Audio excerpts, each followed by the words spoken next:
tank o mga sira pong TV, electric fan o washing. O yung mga sira nyo pong aircon, battery po ng motor o battery po ng sasakyan.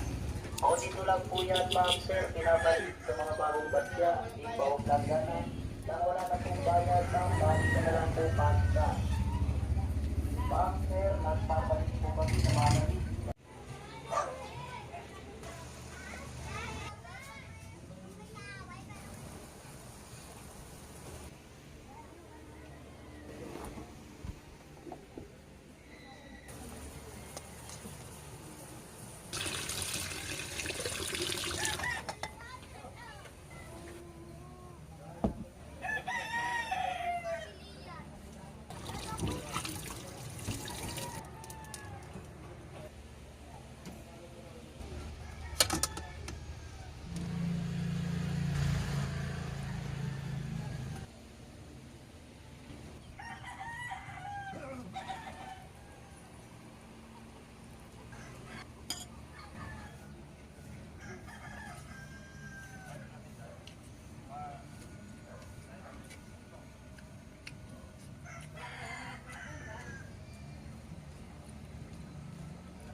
May mga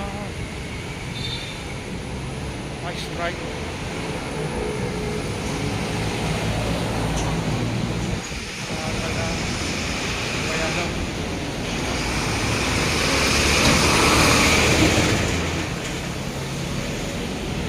Strike ng jeep. Kaya pala may mga media.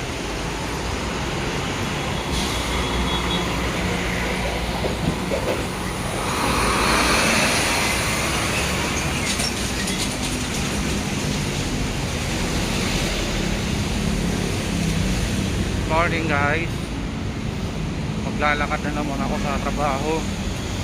Tatawarin ko na naman itong pinakamahabang tulay dito sa may Paco papunta sa trabaho ko. Tara at panuorin nyo to. Pakisubscribe naman po ng aking YouTube channel.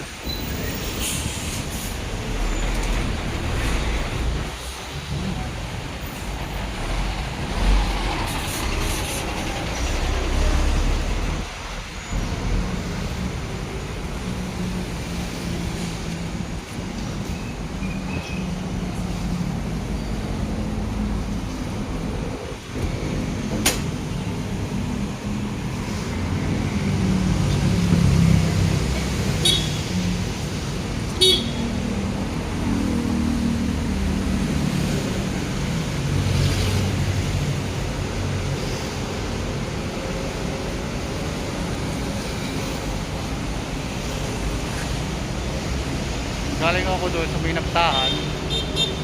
Tapos tatawid ako papuntang Paco, Pandakan.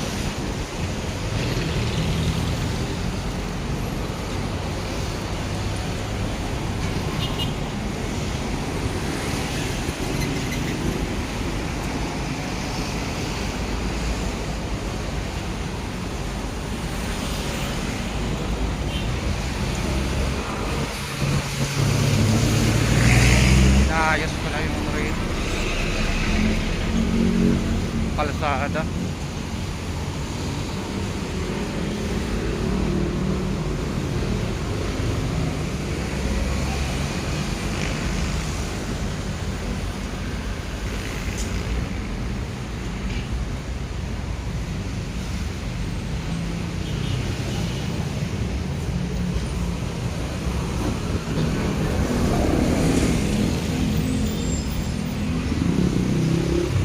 Dito na rin sisimulan.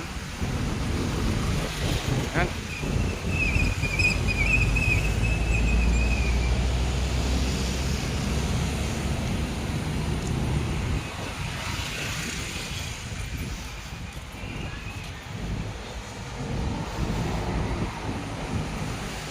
Grabe yung init.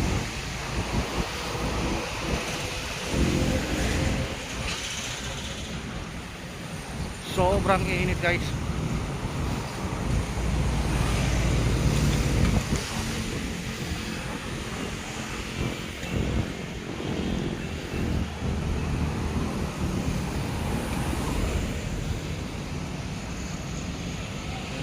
Mabilis ako maglakad eh.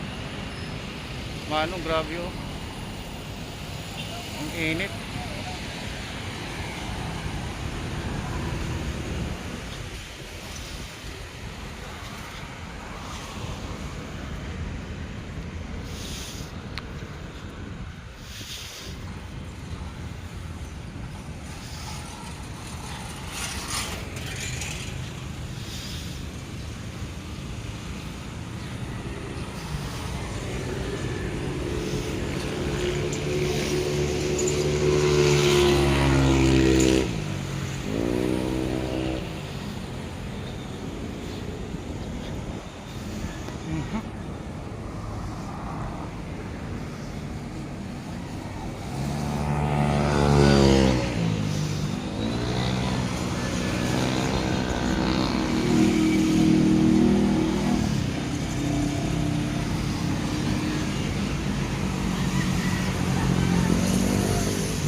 Grabe.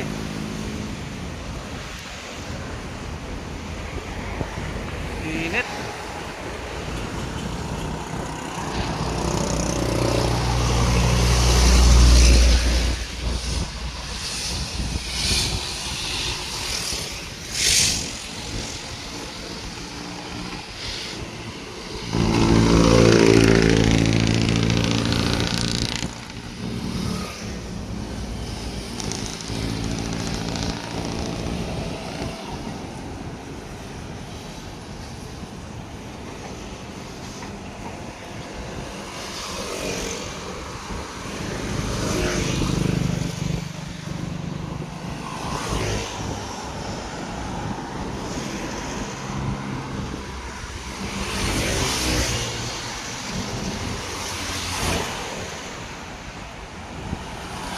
Sa mga hindi nakakaalam, pag pumapasok ako sa trabaho, dahil isa akong roving merchandiser sa mga maliit na drugstore tsaka supermarket, dahil visit lang naman ang pinupuntahan ko, naglalakad lang ako sa trabaho simula pagpasok hanggang sa pag-uwi pagkatapos ng trabaho.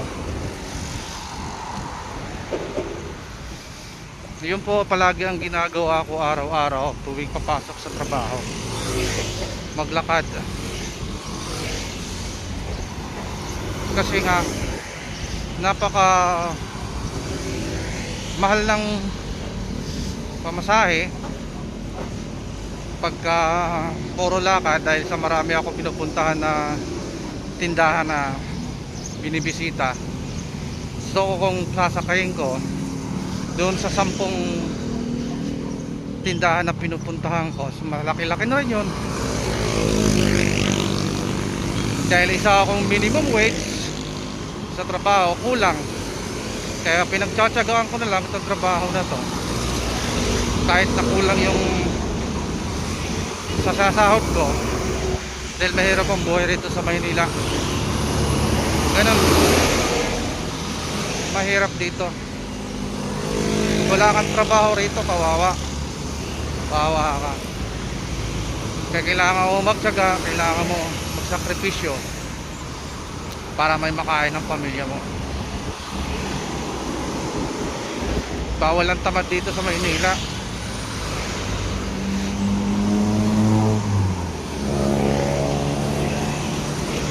Hindi ka mabubuhay rito pagka batugang ka, tamad ka.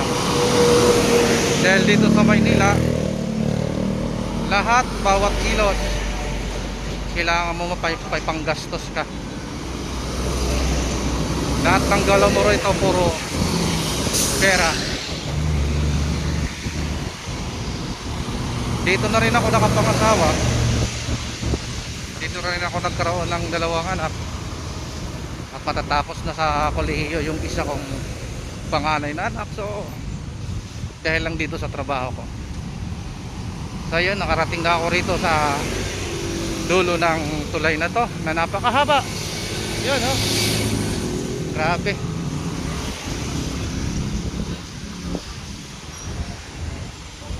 Sobrang init ngayon kasi summer. So pagdating doon sa dulo, yan sa Guanzon, kakaliwa ako, lalakad na naman ako patungo sa pangarawang branch ko.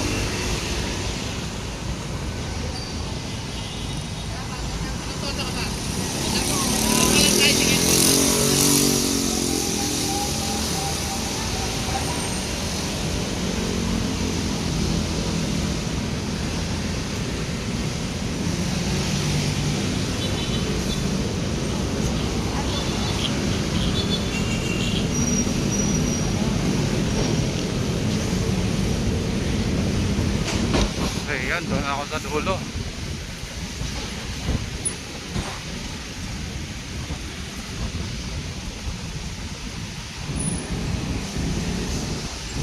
Kalaban ko lang dito, init, tapos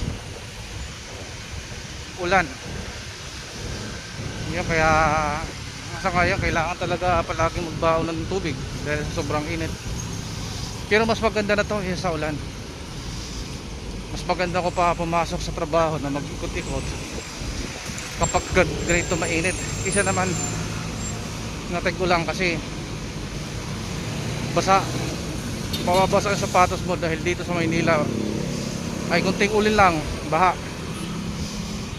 Yan ang problema rito.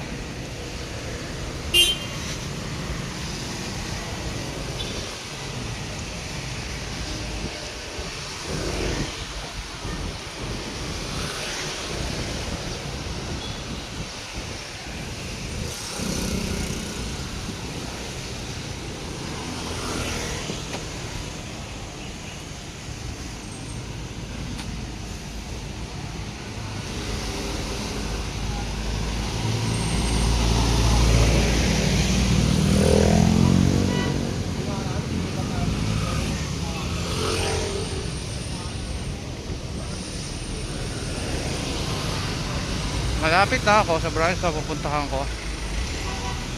Yun.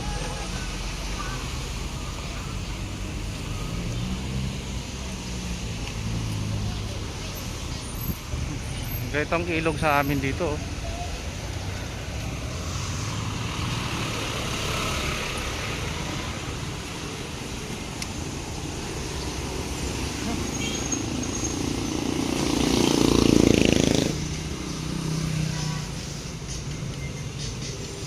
Bakit? Bakit binakbak? Eh, napaka ayos pa ng kalsada na ito dati. Last week lang pagdaan ko rito. Maayos pa itong kalsada na to. Hindi pa siya bako-bako pero ngayon binakbak na lala.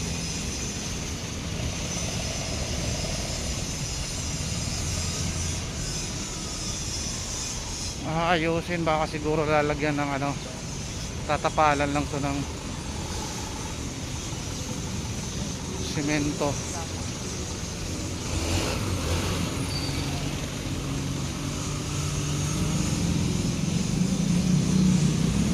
Ang dulo. So yun, doon sa harap ng Petron meron ako isang branch doon. Basang-basaan ako sa pawis guys. Grabe.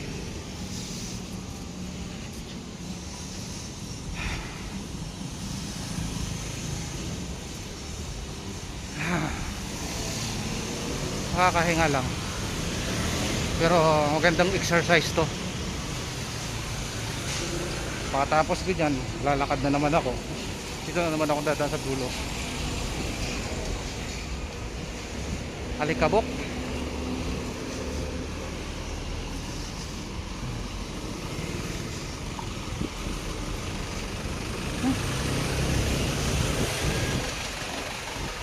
Napakaayos pa ng kalsada na to. Baka malamang papalan to ng espalto. Sinira. So ayan guys, nandito na ako. Papatayin ko ito. Maraming salamat sa pagsubaybay at pagsama sa akin sa paglalakad.